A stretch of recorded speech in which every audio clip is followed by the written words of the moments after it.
Sister, you're on my mind. Sister, you're one of a kind.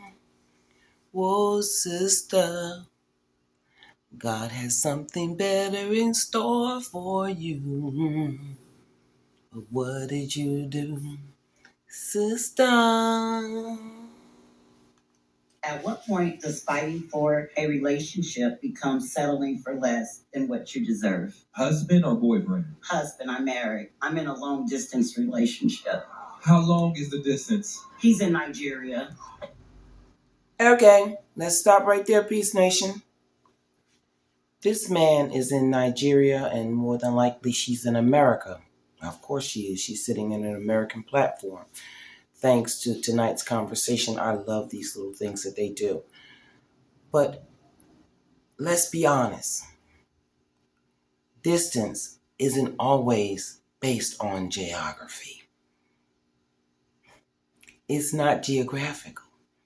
Not always. What about emotional distance? Real spiritual and emotional distance. Meaning that a man can be laying in your bed, a woman can let you inside of her, and still not be present. Sometimes there is a clear and present danger, but we don't see it because there is no distance geographically. What are we doing, people?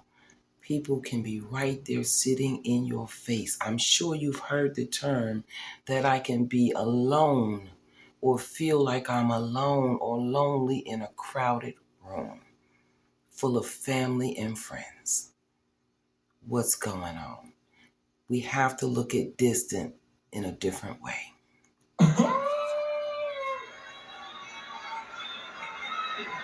Wait, I'm 54, he's 36. Okay. You ain't sending no money, have you? You ain't sending no money, have you? You haven't sent him no money, right?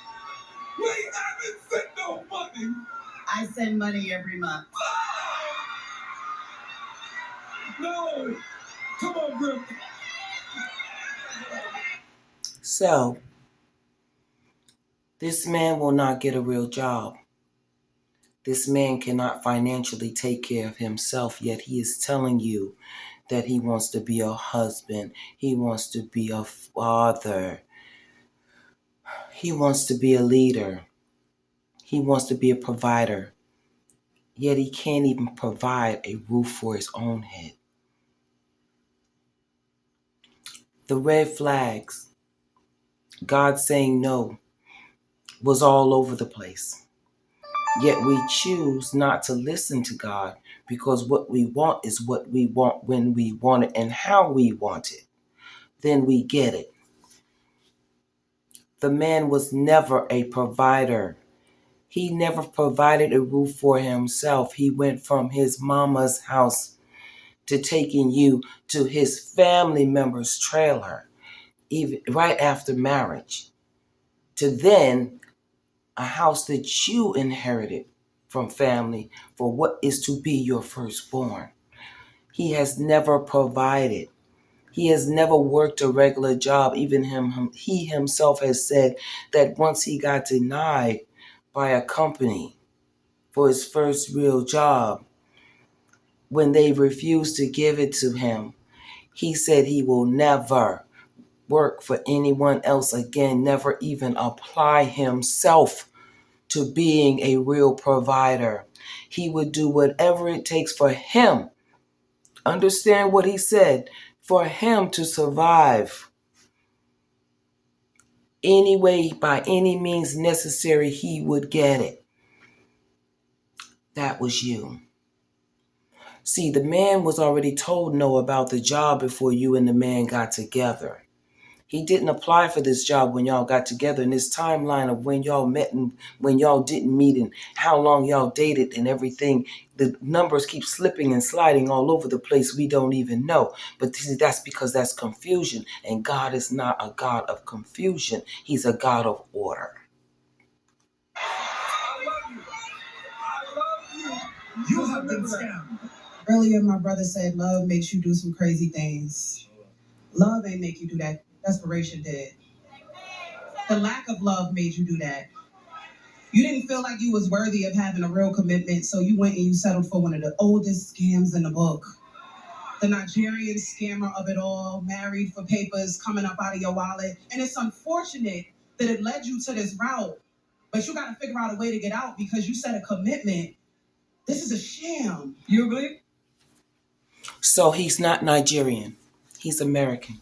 So some are going to say you didn't fall the Nigerians for the Nigerian scam. No, no, what you fell for, what we are going through in this society today, unfortunately, male and female wise, is you fell for the homosexual scam. They will love bomb you. They will listen to what you want and what your goals and aspirations are and what your fears are. And then they feed off of that. And what do? Then they lay up in your place. They have you provide the place. They watch you go to work. They watch you pay the bills. And what they do they give you the bare minimum to help with anything? But what they will do is love on you. And oh, you are wonderful. And oh, yes, I want everything that you want. And yes, let's build this together. While in the meantime, they intend to build nothing. Nothing that requires work. Everything that they want comes off the back of other people. They will never, never, never put in the hard work. They will never spiritually grow because they used your credentials to pretend that that's what they were. They were never a missionary. They were never even a pastor. They said they were licensed to marry people. Licensed to marry people and being a pastor is two different things. I think people aren't listening to what they are saying. He was never ordained a pastor. He gave himself that title after being able to by license, marry people. You can go get a license to marry people and it not even come from the church. Oh, whoa, did anybody really catch that? Everything doesn't come from God. But they put themselves in a position where they want to seem like they are your God. And what do? We place them in those positions until we find out there's something in the pot ain't clean. And unfortunately, then we get to a place where we are stuck. We feel we are stuck because look what I have built with this person. I would lose face. I would lose so much being with this person. Sometimes we have to get back to our original love. Yes, I am. As a matter of fact, she does him good and not evil all the days of her life. And that's what's making me stay. Because I know if I leave, he's going to become nothing. No. Let me do it.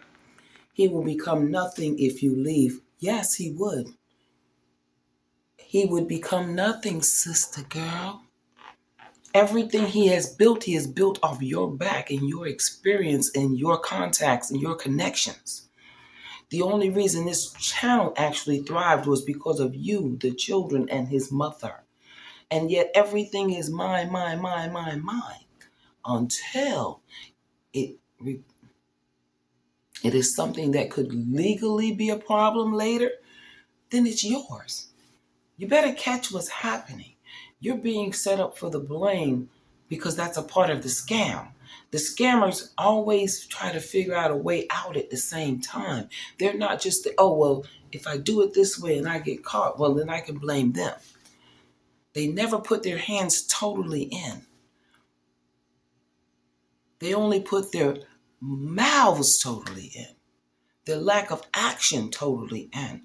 But you are the one stuck holding the bag. This man told us that before he went to prison at 16 and a half years old, that he was already getting his GED and taking college prep courses.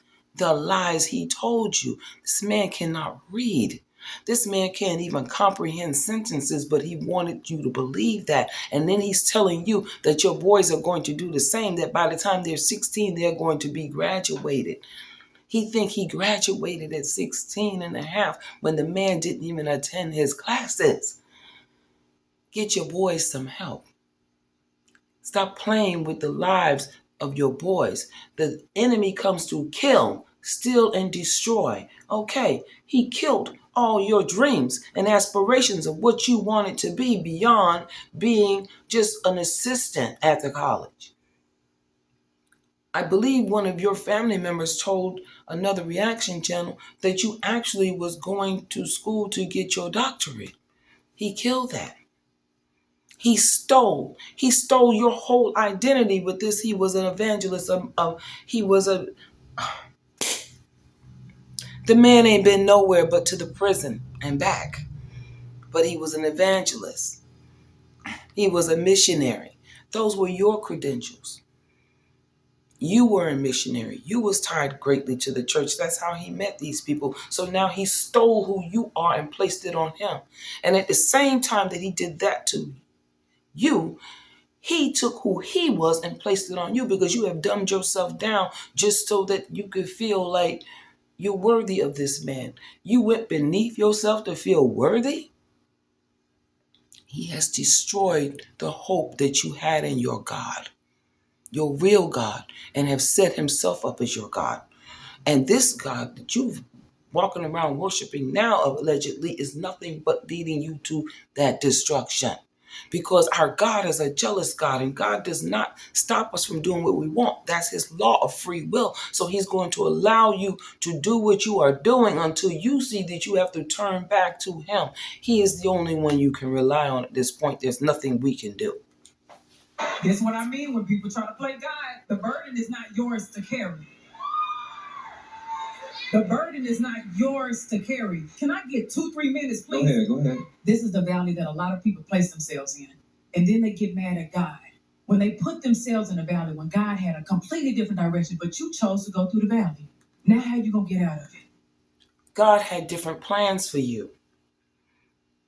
We can all see that.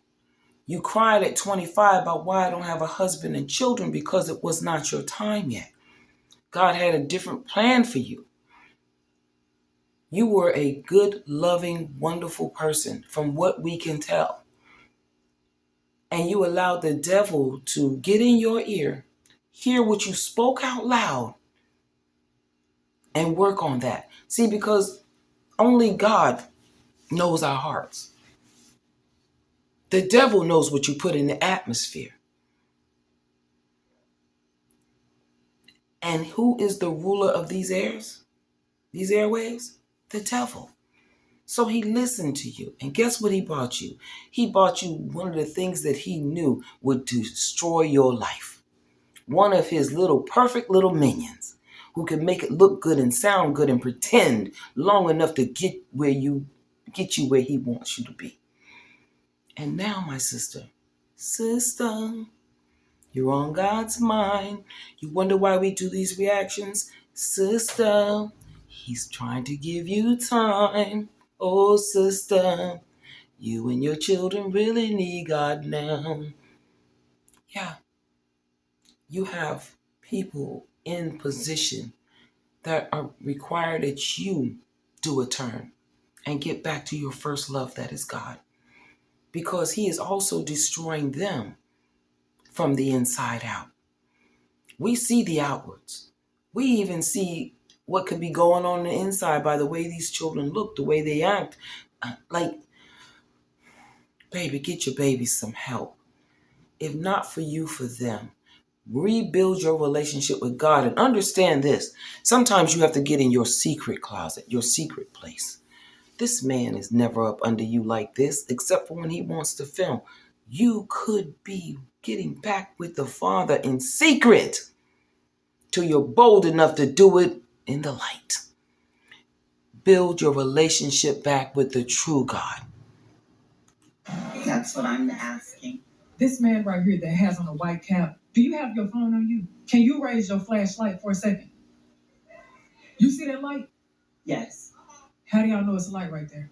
Because we see it. Because you can see it, right? You saw the light. You fixed your eyes to the light. If you were in a valley right now, would you move towards the light? Yes. Because it's there, right? Yes. Jesus is the way and the way. And the lights. The Jesus only way is you're the going to light. get out this situation is not by this panel. Not It's by by us. Jesus Christ. By Jesus. The light. Get back to your first love. By your own might. You've done a whole lot of things by your own might that's going to lead you to destruction. Yes. You won't have nobody but your children when that man is having a field day off your money and taking the resources from you. If God is a God of abundance, why would you allow a thief to come into your life? That part right there. We serve a God of abundance, and yet we have allowed a thief to come into the door and take what God has abundantly placed within us. Open your eyes, people. This isn't just an IAG Farms thing. This isn't just a message to Megan. This is a message for all of us, male or female. We see the thief. We recognize the thief. Yet we want to give the thief grace.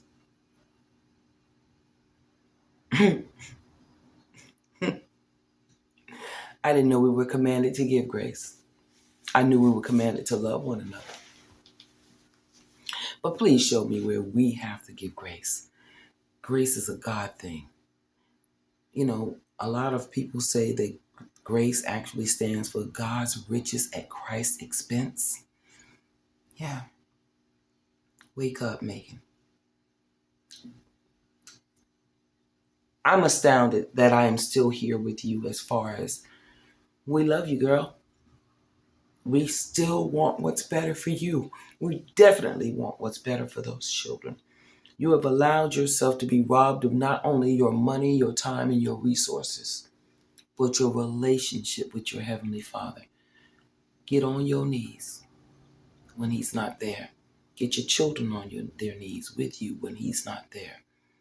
And in secret, if you must, really spend time in the Bible with your children. This man spends a lot of time away from that farm, saying he's going to pick things up. He's made sure he's lost weight and gotten himself together. Who's all that for? Because it's not for you. He doesn't care what you look like. A man does not want to walk around looking good in the woman he cares about looking like a ragamuffin. We see it. I don't know how you don't see it. Really take a hard look at yourself and ask God to reveal the truth to you. Not ask Tim, ask God, our Heavenly Father. Beg Him to show you who He really is on your behalf and who you are really laying next to. Because some things are about to happen, I feel in my soul and my spirit that's coming down, and I'm just praying to God it's not as bad as I feel it will be. But we love you, and we definitely, sister, love those children. So, once again, sister, you've been on my mind. Sister, it's time to take the time, sister, and bring back God into your life. All right, Peace Nation, I love y'all. This is a shout out to the Truth Conversation, tonight's conversation. I love them. And when I saw this today, I was like, oh my goodness, this really does apply to what we have been reacting to. And so you don't have to listen to me. You don't have to listen to us. God is putting it out there in your ear, but He won't let you see it. This man will not let you see the truth. So we know y'all watch the videos. We can tell by the way the things y'all are doing, what you say, the way you're moving, you're definitely, if not Megan, which I think Tim lets her see certain ones, is looking at the videos. Tim, you are not God. You are who your father is. You have come to kill, steal, and destroy this woman's life and anybody you come in contact with. Allegedly, you want people to believe you are God. You are not God. And woe is you when God decides to break you and break the spell. If you have not subscribed, do so. Listen, people, you know what I say. Never let anybody take you out of your peaceful place. This is your girl, Karen Denise, signing off. Hit the like button on your way out.